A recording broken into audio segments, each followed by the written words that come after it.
بسم اللہ والصلاة والسلام علی رسول اللہ محمد وعلی آلہ واصحابہ وازواجہ اجمعین، اما بعد، السلام علیکم ورحمۃ اللہ وبرکاتہ۔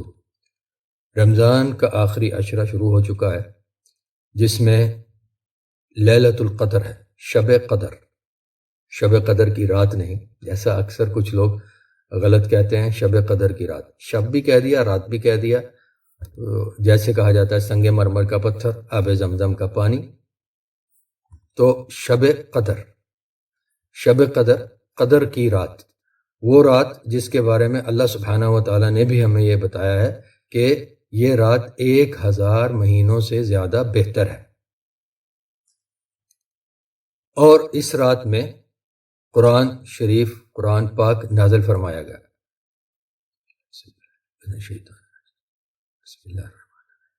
انا انزلناہ فی لیلۃ القدر وما ادراک ما لیلۃ القدر لیلۃ القدر خیر من الف شہر۔ اور ہم نے قرآن کو اس رات میں لیلۃ القدر میں نازل فرمایا، اور آپ کیا جانتے ہیں لیلۃ القدر کیا ہے؟ لیلۃ القدر 1000 مہینوں سے زیادہ افضل، زیادہ بہتر ہے، یعنی 1000 مہینے کی عبادت سے زیادہ بہتر ہے اس میں کی گئی عبادت۔ تو لیلۃ القدر کون سی ہوتی ہے، اس کی کیا نشانیاں ہیں، اور اس میں کیا عبادت کی جاتی ہے یا کی جانی چاہیے، اس کا طریقہ تو اللہ تبارک و تعالیٰ نے نہیں بتایا نا۔ ان میں سے کوئی خبر اللہ تبارک و تعالیٰ نے بذات خود اپنے کلام شریف میں، قرآن پاک میں نہیں دی۔ تو یہ ساری خبریں اللہ تعالیٰ نے، ان سارے سوالات کے جوابات اللہ تبارک و تعالیٰ نے اپنے آخری نبی اور رسول کریم محمد صلی اللہ علیہ وآلہ وسلم کی زبان مبارک سے ہمیں دیے۔ ان کے بارے میں پہلے کچھ بات مختصراً بھی ہو چکی ہے، اور پوری تفصیل کے ساتھ بھی شب قدر، لیلۃ القدر کے بارے میں ایک بیان موجود ہے رمضان کے سلسلے میں، اس کا لنک بھی انشاءاللہ تعالی ڈسکرپشن میں شامل کر دیا جائے گا۔ تو مکمل معلومات کے لیے، ان سارے سوالات کے مکمل جوابات کے لیے آپ وہ بیان ضرور سنیے، اس میں انشاءاللہ آپ کو یہ سارے جوابات مل جائیں گے۔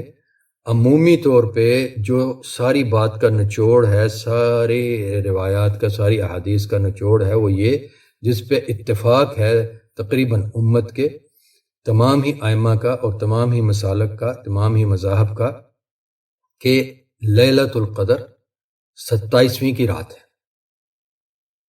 اس رات میں وہ فضیلت ہے جو اللہ تبارک و تعالیٰ نے خود بیان فرمائی اپنے کلام پاک میں، اور اپنے نبی کریم علیہ الصلوۃ والسلام کی زبان مبارک سے جو فضائل بتائے۔ 27ویں کی رات، کافی سارے معاملات ہیں جن میں پھر حسب معمول ہمارے ہم مسلمانوں کے درمیان میں بحث مباحثے چلتے ہیں، اور اپنے اپنے مذہب اور مسلک کی جیت کے لیے بسا اوقات معاذ اللہ بڑی عجیب فلسفے بھی بیان کر دیے جاتے ہیں، جبکہ دین وہی ہے جو اللہ تبارک و تعالیٰ نے نازل فرمایا اپنی کتاب، اپنے کلام قرآن میں، یا اپنے نبی علیہ الصلوۃ والسلام محمد صلی اللہ علیہ وآلہ وسلم کے قول مبارک کے ذریعے، کیونکہ وہ ان کی زبان مبارک اللہ کی وحی کے مطابق ہی فرمان کرتی تھی۔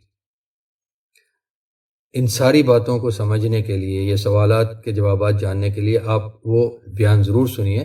اللہ تبارک و تعالیٰ ہم سب کو لیلۃ القدر پانے والوں میں سے بنائے، اور ہمارے سب کو بھی۔ وصلی وسلم وبارک علی نبیہ محمد وعلی آلہ واصحابہ وازواجہ اجمعین۔ والسلام علیکم ورحمۃ اللہ وبرکاتہ۔